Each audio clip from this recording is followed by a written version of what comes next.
Assalamualaikum warahmatullahi wabarakatuh. Pada kesempatan kali ini kita akan ngebahas permutasi kombinasi. Sebelumnya kita akan ngebahas dulu definisi dari permutasi. Permutasi adalah cara menyusun unsur-unsur yang berbeda dengan memperhatikan urutannya atau tempatnya. Contoh kasus-kasus permutasi itu contohnya misalkan pada saat kalian memilih ketua, wakil, bendahara, atau misalkan kalian pilih 5 orang karyawan untuk pergi bertugas di kota A, kota B, kota C. Nah, seperti itu. Nanti biar lebih jelas kita bandingin sama kombinasi. Nah, kombinasi sendiri adalah bentuk khusus dari permutasi. Jadi dia sebenarnya sama aja kayak permutasi, tapi bentuknya khusus, maksudnya kasusnya berbeda. Nah, permutasi di sini itu urutan kemunculan diperhatikan. Nah, seperti tadi kan, seperti definisi yang tadi, dia unsur-unsur yang berbeda dengan memperhatikan urutannya. Tapi kalau misalkan kombinasi, urutan kemunculan itu diabaikan. Nah, kasus-kasus kombinasi itu misalkan dari 5 orang dipilih 3 orang pemain basket. Nah, itu kasusnya adalah kombinasi. Atau misalkan memilih 5 permen dipilih 2 permen misalkan, itu juga kasusnya kombinasi. Jadi dia nggak ada jabatan, nggak ada urutan apa-apa gitu. Nah, rumusnya sendiri juga berbeda. Kalau misalkan yang tadi permutasi ini misalkan N, ini R, ini N faktorial per N min R faktorial. Ini kasus permutasi.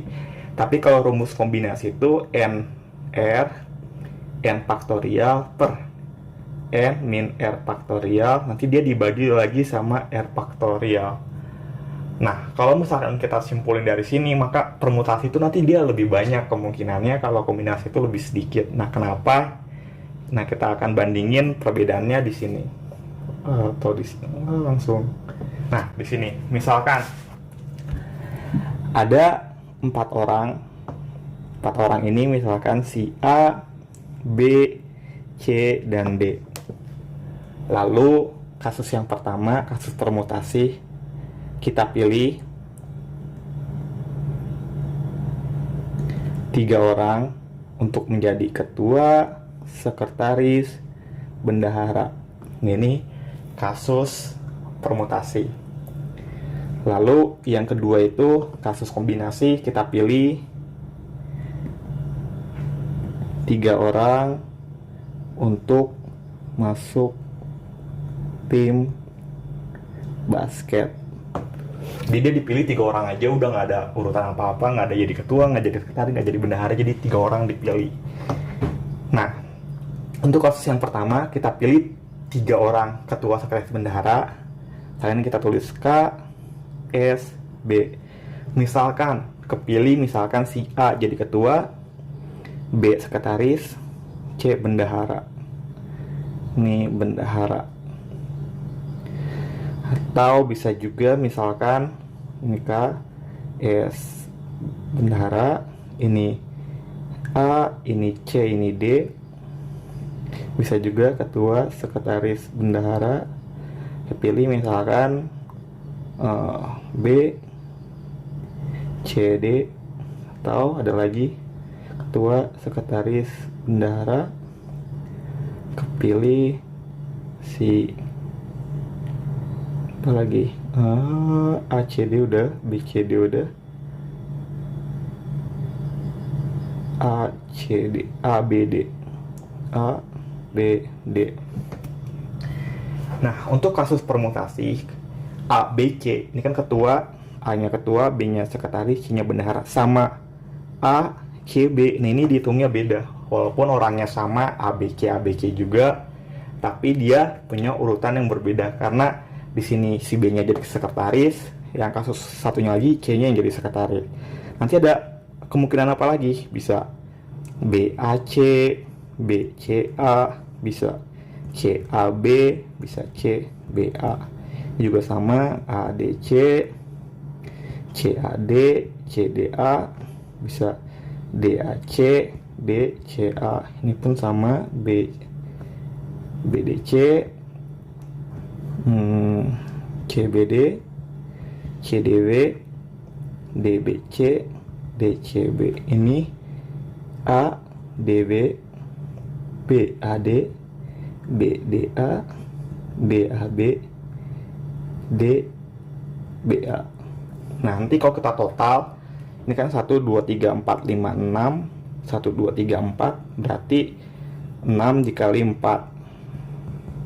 Ini 24. Ini kasus yang pertama, permutasi. Lalu misalkan kasus yang kedua, kasus kombinasi. Misalkan dari A, B, C, D dipilih 3 orang. Kan bisa kepilih A, B, C, bisa kepilih B, C, D, bisa kepilih A, C, D, bisa juga kepilih A, C, D. Udah, A, B, C, A, B, D.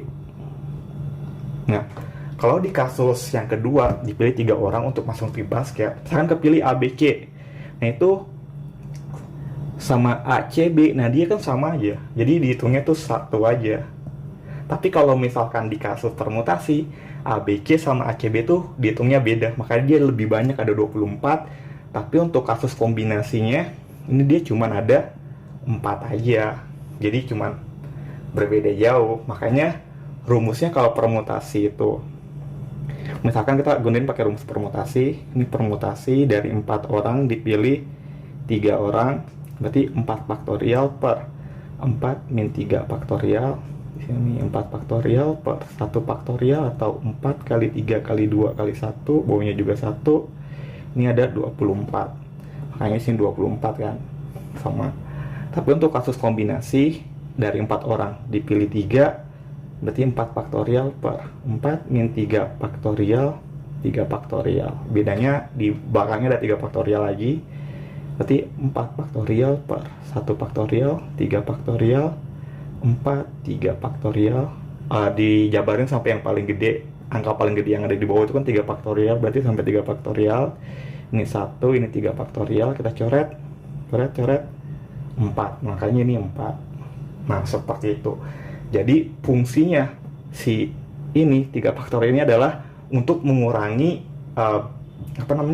yang sama-sama di sini, ABC, ACB itu kan dihitungnya sama kan kalau dikombinasi. Makanya dia dibagi sama 3 faktorial. Makanya rumusnya berbeda. Kalau rumus permutasi itu NR, dari N faktorial dipilih R faktorial, berarti ini N faktorial per N min R faktorial.